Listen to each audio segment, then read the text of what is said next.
What's up, everybody? Welcome to Cocktail Hour with Nutmeg 2 Palmetto. And this is kind of a little special story behind these because it's got some, not I don't want to say family history, but some family story time, maybe. So, I've got one that, there are two whiskeys here. One we're going to make a cocktail out of, and the other one we're just going to drink and eat. So, and the story behind, George Dickel, I don't know if it's my father's favorite whiskey, but he always lights up whenever he sees the place has George Dickel, and it's kind of a surprising. One of his actually, so funny story. A lot of his dogs, in his younger years, he named after alcohol. One of his dogs was named George. No, I'm sorry, George Dickel was the cat. Sorry, yeah, Jock was named after Jack Daniels. Harvey, after Harvey's Bristol Cream. George Dickel was the cat. Yes, that's right. Yeah, that was not one of the dogs. George was the cat. So anyway, this was, I think, before me or when I was very, very young. But anyway, but he always lights up when he sees it, and I'm kind of surprised that there's not a lot of bars that have it because it's actually pretty cheap. And that's one thing he always says is that for what you pay for George Dickel, it's actually a damn good whiskey. I've had it before, although I could refresh my memory on it. Woo! All right. So this one, we're just going to drink this neat. Because as far as I'm concerned, that's how you drink whiskey. Or bourbon, or any of it. Let's pour a little bit. Little nightcap as it's getting late. I'm, quite frankly, about ready to tuck into bed. But we'll give you a little reading on the side. George Dickel, established in 1870, is a Tennessee sour mash whiskey, classic recipe, distilled in charcoal, mellowed at Cascade Hollow Distillery in Tullahoma, Tennessee. 40% alcohol, 80 proof, smooth sipping small batch. Cascade Hollow, tucked away by time and mountain. If you come down for a visit, you'll find not much has changed. Located in Tullahoma, Tennessee, USA. Come for the moonlight, stay for the whiskey. George would want you to. George A. Dickel in 1870. George A. Dickel began the journey leading to the creation of the best Tennessee whiskey around. Fine quality sippin'. George discovered that his whiskey was made in the cold winter months, tasted smoother. Today we follow his tradition by chilling our whiskey before filtering it through sugar maple charcoal. We think our unique chilled filtration process makes a fine whiskey. Hope you agree. So, now, the other one, and this is more of the cocktail hour. Now, this is actually Seagram. This is Seagram's Canadian VO, Canadian whiskey. And this was my maternal grandparents' drink of choice to make a Manhattan. So we're going to make a Manhattan. And I've actually never had this by itself. I've only had it while making Manhattan. So I'm going to pour half a shot. Ooh, well, maybe more than half a shot. It's actually a pretty smooth aroma. There's a little bit of sweetness. There's not a lot of burn. Didn't get a single chill down my spine from that.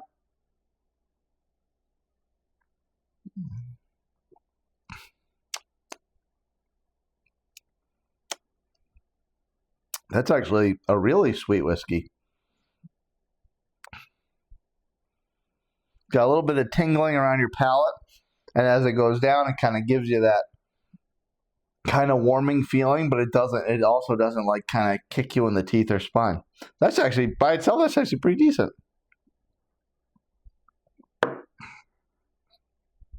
All right. So, we're going to make this Manhattan.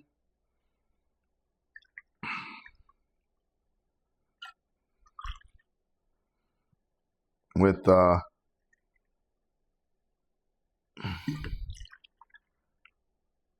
you go what's the word I'm looking for? Not pours, not serving. 2 parts. 2 parts Canadian whiskey. 1 part sweet vermouth.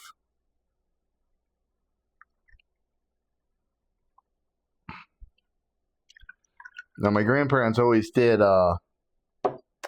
two a night. That was their routine. Obviously, now we're not going to do that tonight because I would like to go to bed at some point. But it was 2 a night, and they actually poured it in much bigger glasses than that because they would top it off with club soda. So, the other thing you do with the Manhattan, whoops, and I lost one, drop in a couple cherries.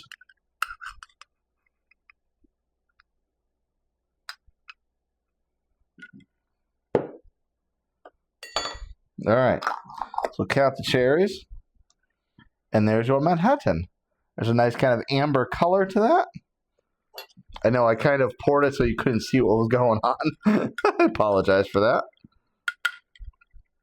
So, there's your Manhattan. Nice amber color. Of course, cherries go to the bottom.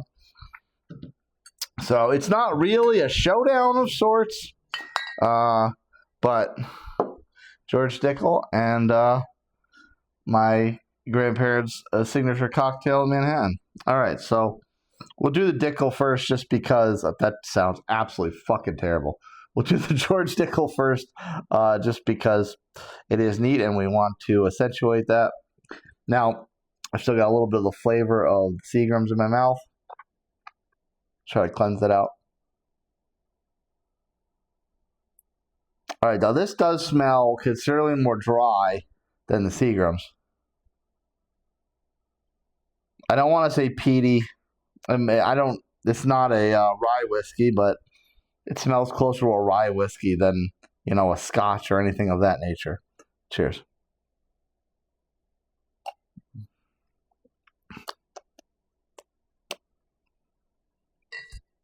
That is incredibly smooth. It's very, very light.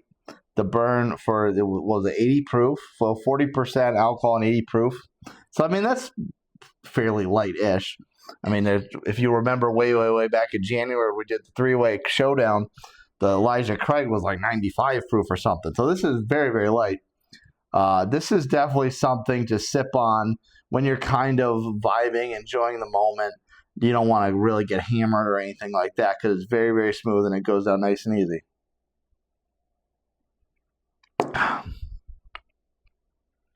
Now the Manhattan. I haven't made one of these for myself in a while. And actually, when I make them for us, I do top them off with club soda like my grandparents did. We're not going to do that just because I don't think I have. Well, I do. Well, I do have a, but there's barely enough space in the glass for it. It would almost be like a spritz. Let's do the spritz.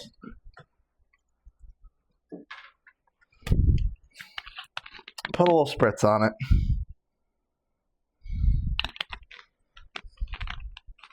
Oh, that's flat. That would be soft. All right, so there's that. You do smell, because it's a fairly light whiskey, you do kind of smell the sweetness from the vermouth a lot more. And the cherry comes through. So this is a very, very sweet cocktail. Cheers, everyone.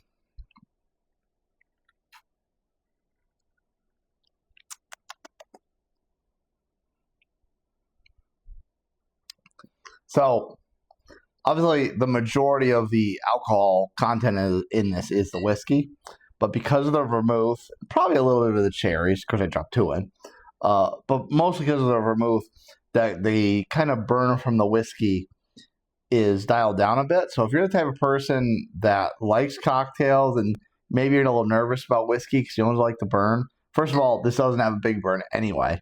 But throw it in here with some vermouth, and that's a nice little gateway drug if you're not big into whiskey to make a Manhattan like this, because you'll get the flavors of the whiskey, you'll obviously get the effect of the whiskey, but it won't it's not quite as harsh an entrance to it.